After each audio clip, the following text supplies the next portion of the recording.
Hello, ഇന്ന് നമുക്ക് ഈ ഒരു ഷെൽഫിനൊരു മേക്ക് ഓവർ കൊടുത്താലോ? ഞാനേ പുതിയ വീട്ടിലേക്ക് താമസം മാറിയതിന് ശേഷം എല്ലാം ഒന്നേന്ന് തുടങ്ങി നമ്മൾ ഇടയ്ക്ക് പറക്കണമല്ലോ. അപ്പോൾ ഈ ഒരു ഷെൽഫിൻ്റെ അവസ്ഥ ഇതാണ്. അപ്പോൾ ഇതിൽ നിന്ന് നമുക്ക് എങ്ങനെ കുറച്ച് വൃത്തിയിലും ഒരു ആസ്തെറ്റിക്കലുമായിട്ട് സെറ്റ് ചെയ്തെടുക്കാമെന്ന് നമുക്ക് നോക്കാം. ഇപ്പോൾ ഇവിടെ ആവശ്യമില്ലാത്തതും ആവശ്യമുള്ളതും പിന്നെ കുറേ കളയാനെടുത്ത് വെച്ചിരിക്കുന്ന കുറേ ഐറ്റംസ് ഇവിടെ നിരത്തി വെച്ചിട്ടുണ്ട്. ആദ്യം നമുക്ക് അതൊക്കെ ഒന്ന് എടുത്ത് വെച്ചിട്ട് വേണം ഫസ്റ്റ് തന്നെ ക്ലീൻ ചെയ്തിട്ട് നമുക്ക് നമ്മുടെ പരിപാടി ആരംഭിക്കാം. ഇനിയാണ് മെയിൻ ടാസ്ക്. ഇത് മുഴുവൻ നമ്മൾ പൊടിയൊക്കെ തുടച്ച് ക്ലീൻ ആക്കി എടുക്കണം. അപ്പോൾ നമ്മൾ ആദ്യം തന്നെ വെറ്റ് വൈപ്സ് കൊണ്ട് ഈ പൊടിയൊക്കെ ഒന്ന് തൂത്ത് വൃത്തിയാക്കാം. എനിക്ക് നല്ല വലിയ മിററുള്ള ഷെൽഫൊക്കെ ഭയങ്കര ഇഷ്ടമാണ്. അപ്പോൾ നമുക്ക് ഡ്രസ്സപ്പൊക്കെ ചെയ്ത് കഴിയുമ്പോൾ ഇവിടെ നിന്ന് നല്ല ഫോട്ടോ ഒക്കെ എടുക്കാമല്ലോ.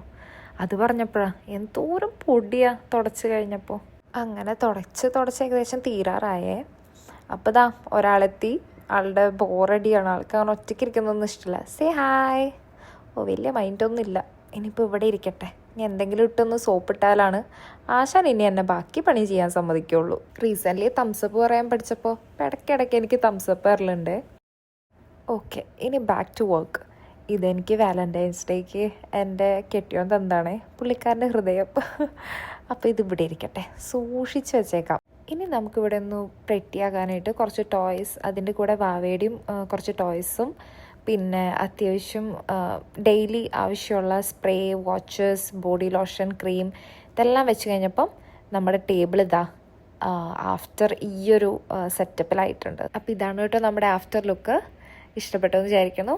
വേറൊരു വീഡിയോ ആയിട്ട് പിന്നെ വരാം. ബൈ.